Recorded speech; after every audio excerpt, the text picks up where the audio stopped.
আসসালামু আলাইকুম এভরিওয়ান। আমি নাজমুল হোসেন। আমি আজকে আপনাদের দেখাবো কিভাবে আপনারা ওয়ার্ডপ্রেসের কোরের কন্ট্রিবিউট করার জন্য আপনার লোকাল ডেভেলপমেন্ট আপনার সেটআপ করবেন। সো আমি চলে যাচ্ছি সরাসরি ওয়ার্ডপ্রেসের জন্য যেই অফিসিয়াল রিপোজিটরি সেইটাতে। সো এইটা আপনি আপনার লোকালে ক্লোন করবেন। এটা GitHub CLI, GitHub ডেস্কটপ বা HTTPS যেকোনো একটা মাধ্যমে আপনি ক্লোন করতে পারবেন। আপনার ক্লোন করার পরে সুবিধার জন্য আমি এটা আমার লোকালে ক্লোন করে রাখছি।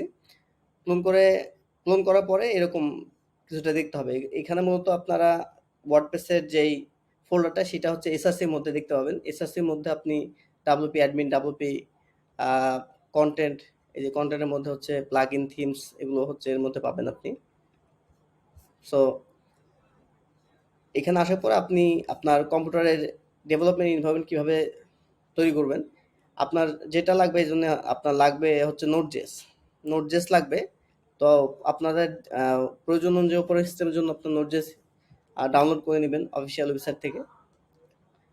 এরপরে যেটা লাগবে আপনাদের সেটা হচ্ছে যে আপনাদের কম্পিউটারে ডকার ইনস্টল থাকা লাগবে। সো এটা হচ্ছে ডকার ওয়েবসাইট। আপনি ডকার ওয়েবসাইটে যেয়ে ডকার ডেস্কটপ নামিয়ে ওটা আপনি আপনার কম্পিউটারে ইনস্টল রাখতে পারেন।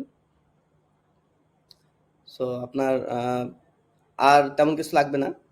এরপরে যেটা করতে হবে, ক্লোন হয়ে গেলে আপনার এডিটর এটা ওপেন করবেন এবং একটা কমান্ড লাইন এখান থেকে ওপেন করবেন। যে কমান্ড লাইনটা ওয়ার্ডপ্রেস ডেভেলপে যেন আপনার থাকে এবং বাই ডিফল্ট হচ্ছে এটা ট্রাঙ্ক নামের ব্রাঞ্চে হচ্ছে চেক আউট করা থাকে।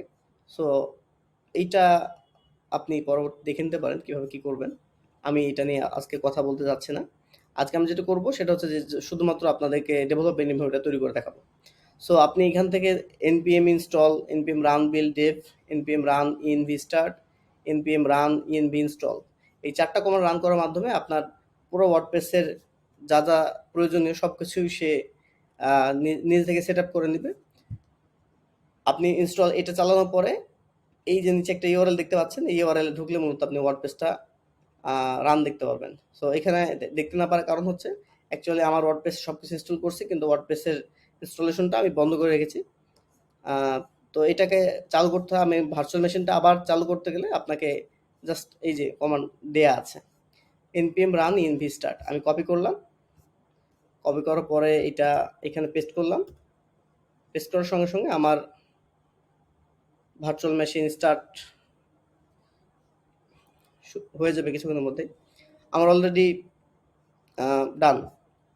সো আপনি যদি এখন এইটাতে যান, আপনি লোকাল হোস্ট 8889 পোর্টে হচ্ছে আপনার ওয়ার্ডপ্রেসকে ইনস্টল পাবেন এবং আপনি ওয়ার্ডপ্রেসে লগ ইন করার জন্য এখানে নিচে হচ্ছে আপনার ক্রেডেনশিয়ালগুলো তারা শেয়ার করে রাখছে। একেবারে সব নিচে আসলে এই যে ক্রেডেনশিয়াল।